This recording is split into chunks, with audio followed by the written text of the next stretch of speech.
అసలు నా 365 డేస్ ఛాలెంజ్కి ఏమైందని చాలా మంది అడుగుతారు. సో ఈ వీడియోలో అయితే మొత్తం అందరికైతే రిప్లై అయితే ఇచ్చేస్తారు. వీడియోని అయితే లాస్ట్ వీడియో రామ్ బాయ్ అందరికి ఇప్పటికే చాలా మంది మెసేజ్ చేసి అడుగుతారు 365 డేస్ ఛాలెంజ్ అయిపోయిందా, బాడీ కండిషన్ ఏంది, ఇంకా చాలా క్వశ్చన్స్ అయితే అడుగుతారు. ఈ వీడియోతోనైతే అందరికైతే ఒక క్లారిటీ అయితే వచ్చేస్తుంది. నేను ఈ వీడియో జర్నీ టైప్లో చెప్తా, లాస్ట్ వరకు వింటే అంత అర్థమైపోతుంది. నా ఛాలెంజ్ స్టార్ట్ చేసే ముందు నా కండిషన్ అయితే ఇట్లుంటుండే. నన్ను స్టార్టింగ్ అండ్ ఫాలో అయ్యే ఫాలోవర్స్ కి అందరికీ తెలుసు. అప్పుడు మనం అంకిత్ బ్యాన్పూర్ అని చూసి ఇన్స్పైర్ అయినాం, ఇట్లా కంటెంట్ స్టార్ట్ చేయాలని. అదే మన రామ్ బాయ్ని చూసి అప్పుడే మా డాడీ కాలేజ్ కోసం ఈ ట్యాబ్ని అయితే ఇప్పించిండు. తెలుసు కదా మనకు చదువు తక్కువ, మిగతా అన్ని ఎక్కువ అని.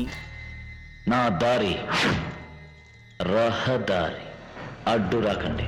అట్లా ఇక ఏదో ఒక డివైస్ ఉందని చెప్పి కంటెంట్ అయితే స్టార్ట్ చేసిన. బట్ వచ్చిన ప్రాబ్లం ఏంటంటే ట్యాబ్లో అసలు క్లారిటీ ఉండకపోతుండే. అప్పుడు అందరు నా వీడియోస్లో ఏముంది గిట్ట చూడకుండా డైరెక్ట్ స్వైప్ చేసేస్తుండే. సో ఇక క్లారిటీతో వీడియోస్ అప్లోడ్ చేయాలని చెప్పి జిమ్లో ఎవరెవరో ఫోన్లో వీడియోస్ని అయితే రికార్డ్ చేయించుకుంటుండే. ఇక నేను రోజు అడుగుతున్నా అని చెప్పి నాకు ఫోన్ ఇవ్వడం గిట్ట బంద్ చేసి రోజు వర్కౌట్ చేస్తుండే. బట్ వీడియో క్లిప్స్ లేకపోయేసరికి అట్లా వీడియోస్ అయితే లేట్ అవుతుండే. అట్లా ఎన్నో చేసినాక 320 డేస్ ప్లస్ వీడియోస్ని అయితే అప్లోడ్ చేసిన. అప్పుడు నాకు ఎడిటింగ్ గిట్ రాదు, ఇప్పుడు గిట్ట రాదు అనుకోండి. అప్పుడు కానీ ఇప్పుడు బెటర్ చేస్తుంది. ఇంకా ఆ లాస్ట్ 40 డేస్ ఎందుకు చేయాలి అంటే, నేను ఛాలెంజ్ పెట్టుకుంది Jan 1, 2024 టు Jan 1, 2025. బట్ నేను చేసింది March 2025 దాకా. ఛాలెంజ్ లో ఏవేవో రూల్స్ పెట్టుకున్నా, బట్ నేను అవి మాక్సిమం టైం పాటించలేకపోయినా. జస్ట్ నా పర్సనల్ రీజన్స్ అండ్ కొన్ని దాని వల్ల ఎన్నో సార్లు ఫెయిల్ అయినా. బట్ ఒక చిన్న హోప్ ఉండే నేను అచీవ్ చేయగలనని. ఆ ఒక్క చిన్న హోపే నన్ను ఇక్కడ దాకా తీసుకొచ్చింది. నా గోల్ సింపుల్ ఉండే, ఎట్లన్నా వేసి బక్కగా ఫిట్ గా కావాలి, ఇంకా 1K సబ్స్క్రైబర్స్ ని ఎట్లన్నా అచీవ్ చేయాలని. కింద పడ్డా అని ఆగిపోకుండా మళ్ళీ లేచి ప్రయత్నించి చూసిన. నేను అనుకున్న ఫిజిక్ ని అచీవ్ చేయకపోయినా నా సింపుల్ గోల్స్ ని అయితే అచీవ్ చేసి మారుతాం అనే చిన్న హోప్ చాలు. మీరు పక్కా మారుతారు. ఒక్క రోజున మారకపోవచ్చు, బట్ 1 డే పక్కా మారుతారు. గివ్ అప్ ఇవ్వకుండా మళ్ళీ లేచి కష్టపడండి. ఎందుకు మారారో చూడండి. కంటెంట్ నచ్చితే love and support me follow and subscribe రూపంలో చూపిస్తారు అనుకుంటున్నా. అప్పటిదాకా వ్లాగ్ ని అయితే ఎండ్ చేసేస్తున్నా. జై శ్రీరామ్. సబ్స్క్రైబ్